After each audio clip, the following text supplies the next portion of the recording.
더마카와 함께 시선 집중의 문을 열겠습니다. 어서 오세요. 네, 안녕하세요. 더마카입니다. 2월 마지막 주의 시작이라 그런가 봄 얘기를 하시는 분들이 많으신데요. 일단 마중물님, 촌철님들 새해 봄 많이 받으세요. 복 아니고 봄이요. 봄 많이 받으세요 라고 하시면서 영하야 잘 가, 영상이 어서 와 라고 인사해 주셨어요. 네, 오늘 지나면 좀 날이 많이 푹해진다면서요. 네, 오늘 아침은 지금 영하로 시작했지만 오늘 낮에는 영상으로 올라간다는 거죠. 그러니까요. 그리고 김판주님, JB 곧 봄인데 화사한 옷 좀 입고 나오세요. 꽃무늬? 없어요, 그런 옷이.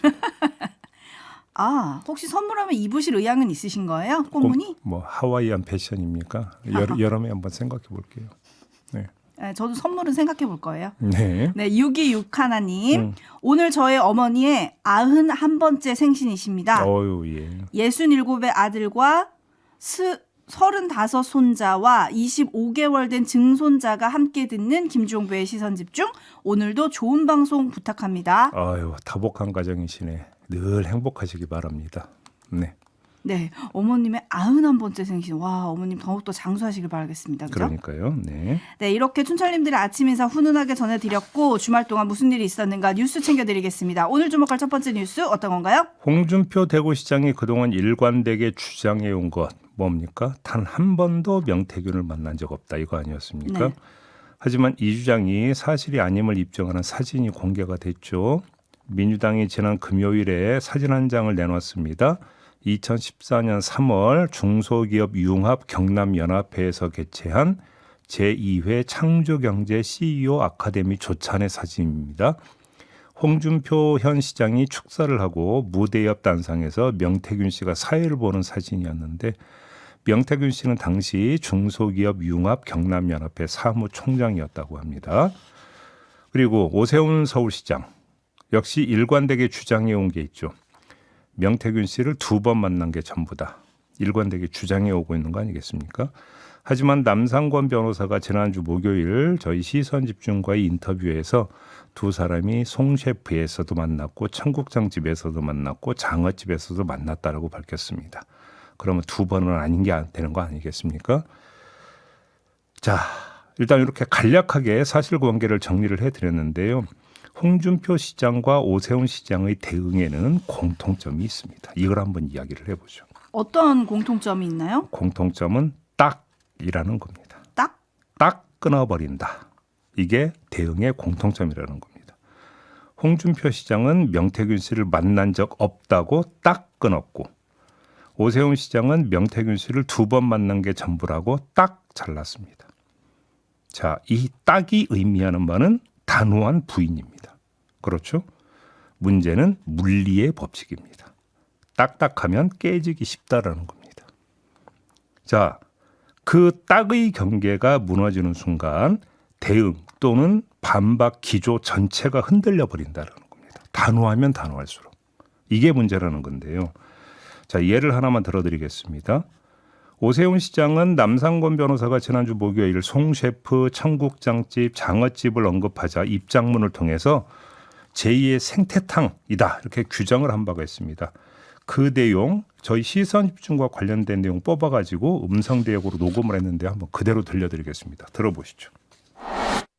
MBC 라디오 김종배의 시선집중은 그동안 명태균 일당과 변호사를 연일 집중 출연시켜 일방적인 허위 주장을 펼치도록 하고 의혹을 부풀리는 데 앞장서고 있습니다. 명백히 허위 사실인 이른바 3자 회동과 관련하여 명태균의 거짓말을 출연자들이 되풀이하도록 하고 명태균의 옥중 거짓 선동을 뒷받침하도록 하였습니다. 드디어 식당을 나열해 제2의 생태탕을 만들고 있습니다. 명 씨가 사건 본질을 흐리며 세상을 시끄럽게 하는 전형적인 수법에 MBC가 최선봉에 선 것입니다. 거듭 밝힌 대로 당시 김영선 전 의원으로부터 명 씨를 소개받고 이후 실무를 총괄하던 강땡땡 전 부시장과 만남을 가진 후 명 씨가 여론조사로 사기를 치려다 쫓겨난 것이 사건의 전부입니다. 쫓겨나기 이전의 상황을 아무리 나열한들 오세훈 시장 측에 한 번도 오지 않은 미공표 여론조사가 나타나질 않습니다. 허무맹랑한 명 씨의 옥중 막말이 공영방송인 MBC를 통해 연일 보도되고 있는 상황이 개탄스러울 따름입니다.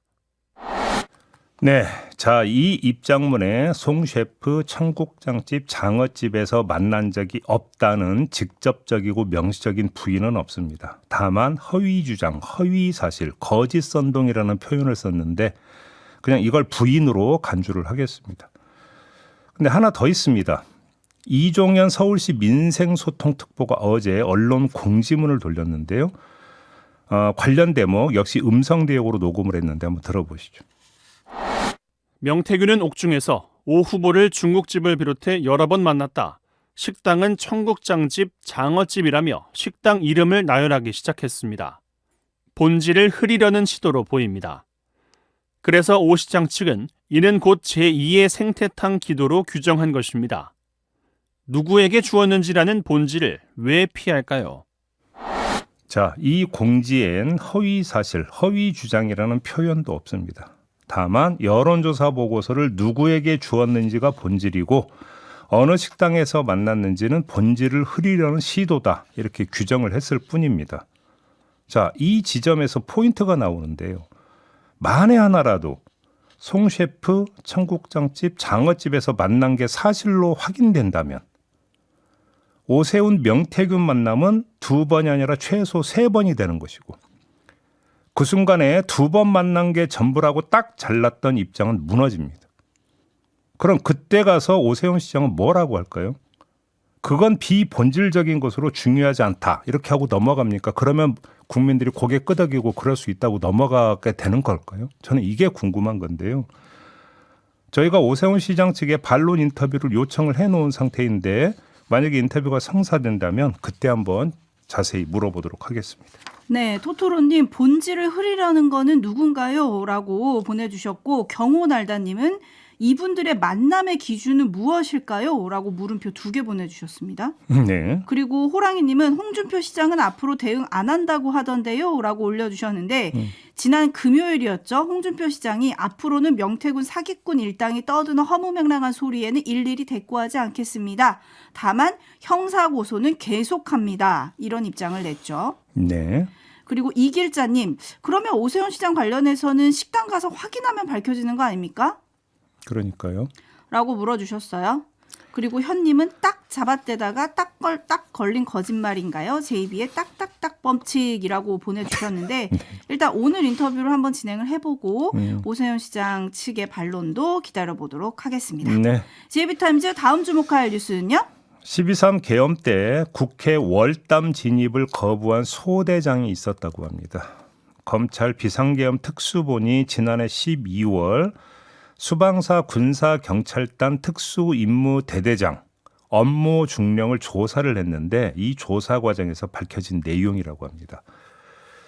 12월 4일 새벽 1시 40분경에 현장에 있는 임모 소령으로부터 소대장 A 중사가 국회 담을 못 넘겠다고 해서 특임대원들이 담을 못 넘어갔다. A 중사가 병사들에게 월담하라고 지휘하기를 주저하고 있다라는 보고를 받았다라는 것입니다. 이 A 중사, 소대장 A 중사는 이후 작전에서 배제됐다고 합니다. 그날 밤 이런 군인도 있었네요. 그런 거죠. 조성현 수방사 제1경비단장도 윤석열 대통령 탄핵심판 8차 변론의 증인으로 나와서 국회의원을 끌어내라는 이진우 전 사령관 지시에 우리가 할 수 있는 역할이 아니다라며 재고를 요청했다고 증언한 바도 있었습니다.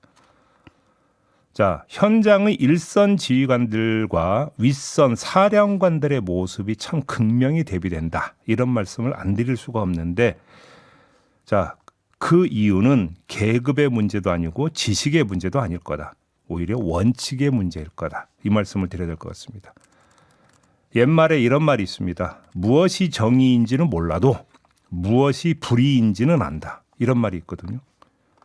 현장의 일선 지휘관들은 몸으로, 직감으로, 그리고 상식으로 무엇이 해서는 안 되는 일인지 알았던 겁니다. 하지만 사령관들은 달랐습니다. 왜 달랐을까요? 제가 볼 때는 승진 욕망이 눈을 멀게 했을 뿐만 아니라 정의 감각까지 얼어붙게 만들었기 때문이다. 이렇게밖에는 볼 수가 없다.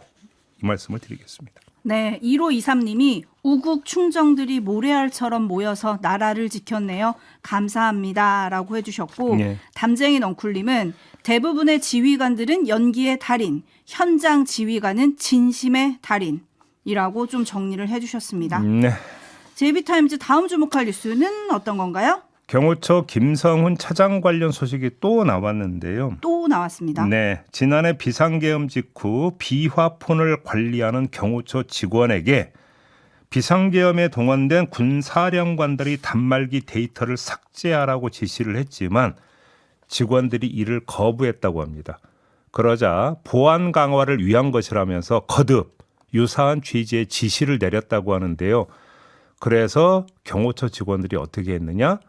12월 12일에 문건을 하나 작성해서 보고를 했다고 합니다. 문건 제목이 이렇게 되어 있었다고 합니다.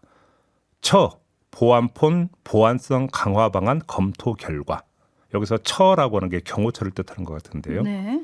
이런 제목의 문건이었습니다. 이 문건을 보면 김성훈 차장이 지난해 12월 7일 전체 단말기 내 데이터 삭제를 지시했다는 내용이 담겨 있고 검토 사항으로 형법 155조 증거인멸 관련 문제 소지라는 내용이 기록이 되어 있다라는 겁니다. 이런 지시가 증거인멸에 해당된다라는 증거인멸 소지가 있다라는 이런 내용의 보고서를 작성해서 올린 겁니다. 경찰청이 이걸 기초로 직권남용에 해당한다면서 특수공무집행방해 혐의도 함께 적용해서 지난 13일 김성훈 차장의 세 번째 구속영장을 검찰에 신청했지만 검찰이 어떻게 했습니까? 반려했죠. 또 반려했던 겁니다. 도대체 그러면 구속영장은 언제 청구를 하는 겁니까? 어느 경우에 청구하는 겁니까? 네? 왜 이러는 겁니까, 검찰? 저희가 이 자리에서 여러 번 이야기했기 때문에 그냥 강조해서 확인만 하고 다시 넘어가도록 하겠습니다. 그러니까요. 근데 이 문서를 지금 경찰은 증거인멸의 우려가 있다라고 내부에서도 이렇게 검토를 해서 반발을 했다. 이렇게 해석을 한 거고 검찰은 정반대로 해석을 했다면서요. 어떻게 정반대로 해석을 그 했을까요? 보도에 따르면 오히려 김성훈 처장이 이렇게 보안을 강화하라는 걸 신경을 썼다. 이렇게 지금 해석을 했다는 건데 말인지 막걸리인지 잘 모르겠습니다. 아니 증거인멸 우려 소지가 있다고 지금 보고서에 적시를 하는데 뭔 소리를 하고 있는 겁니까 그게? 보도에 그렇게 나와서 저는 읽어드렸어요. 그다음에 이게 삭제 지시가 갖는 기술적인 문제가 있다고 합니다. 김성훈 차장은 국회에 나와서 이틀에 한 번씩 자동 삭제된다고 주장을 했잖아요. 그렇게 주장을 그러니까 했죠. 삭제 주기가 이틀이든 뭐 한 달이든 자동 삭제되는 경우와 인위적으로 삭제되는 경우에 이후 복구가 달라진다고 합니다. 그러니까요. 그게 다르더라고요. 이게 핵심 문제인 거죠. 네. 오히려. 자동으로 삭제가 되면 복구의 여지가 있지만 인위적으로 삭제하면 그게 안 된다는 그러니까요. 거죠. 그러니까요. 네, 레베카님. 이런데도 김성훈 처장의 거듭되는 영장 반려 도무지 이해가 안 되네요 라고 올려주셨고 스노우피크님은 이 뉴스와 저희가 앞에 전해드린 계엄군 뉴스를 묶어서 의견을 주신 것 같아요. 네. 아무튼 위가 문제입니다. 위가. 라고 해주셨고 나라사랑님 고양이에게 생선 가게를 맡기면 나라가 어떻게 될까요? 라고 물음표 던져주셨는데 네. 이거는 아마도 검찰에게 묻는 질문인 것 같습니다. 네. 네, JB타임즈 함께하고 계신데요. 다음 주목할 뉴스 어떤 건가요? 권성동 국민의힘 원내대표가 어제 기자간담회를 가졌습니다. 헌법재판소가 탄핵을 인용하더라도 윤석열 대통령을 지키며 함께 가겠다는 것이냐? 그렇다면 차기 대선까지도 포기하겠다는 것이냐? 기자가 이렇게 질문을 했다고 합니다. 이에 대한 대답 들어보시죠. 인용을 하든 기각을 하든 결정이 난 후에 당의 공식 입장을 밝히도록 하겠습니다. 또 하나 있었습니다. 인용이든 기각이든 어떤 결과가 나오든 받아들일 것이냐라는 질문이 있었는데요. 이렇게 대답을 했다고 합니다. 아직 우리 당의 공식 입장은 정해지지 않았는데 절차의 공정성이 지금 확보가 안 돼 있는 상태이기 때문에 그 점에 대해서는 계속해서 지적해 나가도록 하겠습니다. 자, 이 두 가지 대답을 종합하면 어떻게 될까요? 이걸 한번 짚어보죠. 어떻게 되는데요? 자, 표면적으로 보면 두 대답은 같은 결인 것 같습니다. 헌법재판소 결론을 보고 입장을 정하겠다는 것이니까 뻔하지만 모범적인 대답 같습니다. 하지만 모범적이지는 않습니다. 헌법재판소 결정에 승복하는 것은 공당으로서 마땅히 천명해야 하는 원칙적 입장입니다. 그런데도 입장이 정해지지 않았다면서 불복 가능성을 암시하는 듯한 대답을 했습니다. 이렇게 대답을 해버리면 안 됩니다. 100번 양보해서 마음의 승복과 절차의 승복을 나눠서라도 대답을 했었어야 된다는 겁니다. 그래야 뒷문이 열립니다. 무슨 뒷문이냐? 대선 도전문입니다. 그런데 절차의 승복도 안 할 수 있는 것처럼 그렇게 들릴 수도 있는 얘기를 해버리면 더 센 질문을 받게 됩니다. 대선 참여는 헌재 결과에 승복한다라는 뜻 되는 거 아니냐? 라는 거듭된 확인 질문을 받게 되는 건데 그것의 또 다른 버전이 첫 번째 제가 전해드렸던 그 기자의 질문이 바로 그것이었던 겁니다. 근데 그때 가서 예라고 과연 대답할 수 있을 것이냐? 그러면 그때 극렬 지지층은 뭐라고 나올 것이냐? 이걸 봐야 된다는 것입니다. 그렇지 않습니까? 지금 단계에서 국민의힘이 할 수 있는 것은 100번, 1000번 양보해서 말씀을 드리면 마음의 승복과 절차의 승복을 최소한 나눠서 분리 접근해야 되는 게 정상적인 전략적 접근법 아니냐. 저는 이 점을 이야기를 하는 겁니다. 신원섭파님이 글쎄요. 탄핵이 인용되면 태도가 싹 달라질 것 같은데요? 라고 보내주셨고 데이지님은 겉과 속이 다른 낮과 밤이 다른 상황이 바로 국민의힘 지금 모습 아닙니까? 라고 해주셨는데 왜냐하면 사실 원내대표는 저렇게 똑부러진 답을 못한다고 해도 당내에서는 이미 조기 대선에 나설 주자들이 각자의 역할과 각자의 말에 지금 불을 붙이고 있는 거 아니겠습니까? 당연히 그렇게 가겠는데요. 제가 강조를 했던 게 원내대표이기 때문에 이런 말씀을 드리는 겁니다. 당의 간판이기 때문에. 그러니까요. 네. 윤영기님은 권성동 원내대표의 말을 이렇게 들으셨네요. 법을 무시하겠다는 선언 같습니다. 아니길 바랍니다. 네, 자 넘어가겠습니다. 네, JB타임즈 다음 주목할 뉴스는요? 1월 11일 새벽 2시 52분경에 광주 북구 신안동의 4층 빌라 2층 세대에서 불이 났습니다. 소방관들이 세대 현관문을 두드리면서 대피를 유도를 했고요. 그 덕에 7명이 자력으로 대피하거나 구조가 됐습니다. 그런데 6세대의 경우 문이 열리지 않거나 응답이 없었다고 합니다. 그래서 소방관이 강제로 현관문을 열었다고 하는데요. 문제는 화재 진압 후였습니다. 현관문이 파손이 되지 않았습니까? 네. 자, 수리비 내놔라, 배상하라 이렇게 소방당국에 요구하고 나섰다는 겁니다. 그 안에 사람이 있을지도 모르니까 지금 문을 강제로라도 연 거잖아요. 그러니까요. 근데 손해배상을 소방당국 보고 하라고요? 이게 원칙상으로는 어떻게 되냐면 화재가 발생한 세대에서 배상을 해야 됩니다. 그런데 불난 집주인이 숨진 상태로 발견이 됐고요. 화재 보험에도 가입이 되어 있지 않았기 때문에 배상이 불가능해진 겁니다. 문제가 여기서 시작이 되는 건데 다른 세대주들도 화재 보험에 가입돼 있지가 않아서 배상 비용을 광주 북부 소방서에 요청을 했다는 겁니다. 근데 소방도 보험에 가입하기는 한다고 합니다. 한데 이 보험이라고 하는 것은 화재 진압 중에 소방관이 실수를 범해서 손해를 끼쳐서 배상을 해줘야 할 때만 보험금이 나오는 보험이라고 합니다. 근데 이 경우는 실수가 아니잖아요. 정상적인 활동이잖아요. 그러니까 보험사에서 보험금 못 준다 이렇게 이제 뭐 나오는 것이고요. 그렇다고 소방 예산으로 처리할 수도 없는 게 관련 예산이 고작 1,000만 원이라고 합니다. 그러니까 정리해서 이야기하면 상황 전개는 이런 것이었습니다. 한마디로 물에 빠진 사람 구해준 다음에 보따리까지 찾아서 대령해야 되는 상황으로 소방이 몰렸다. 이런 이야기가 되는 건데 이게 지금 국민 상식상 있을 수 있는 일이냐라는 겁니다. 네? 네, 신영관님 아주 무서운 얘기네요 라고 올려주셨고 진이모님 이러면 누가 불 끄러 가겠습니까? 좀 양심이 없는 것 같습니다 라는 의견 보내주셨고 짱구님 살려줬더니 보따리 달라는 격이네요. 그러니까요. 이거는 좀 뭔가 좀 그 제도가 좀 다시 한번 손봐줘야 되는 건 아니냐. 예를 들어서 뭐 어떤 소막기를 위해서 뭐 차를 벌여서 뭐 한다 했을 때 이때도 이제 저희도 인터뷰한 적이 있었거든요. 그쵸. 이때 배상 문제 때문에 참 일이 쉽지가 않다. 소방관의 어떤 이런 어떤 현장 고충을 저희도 전해드린 바가 있었는데 그것만이 지금 아니라는 거잖아요.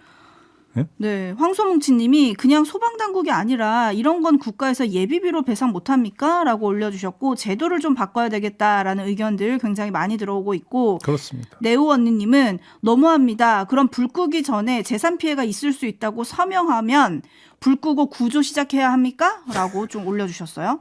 그러니까요. 마무리하죠. 더마카 수고하셨어요. 고맙습니다.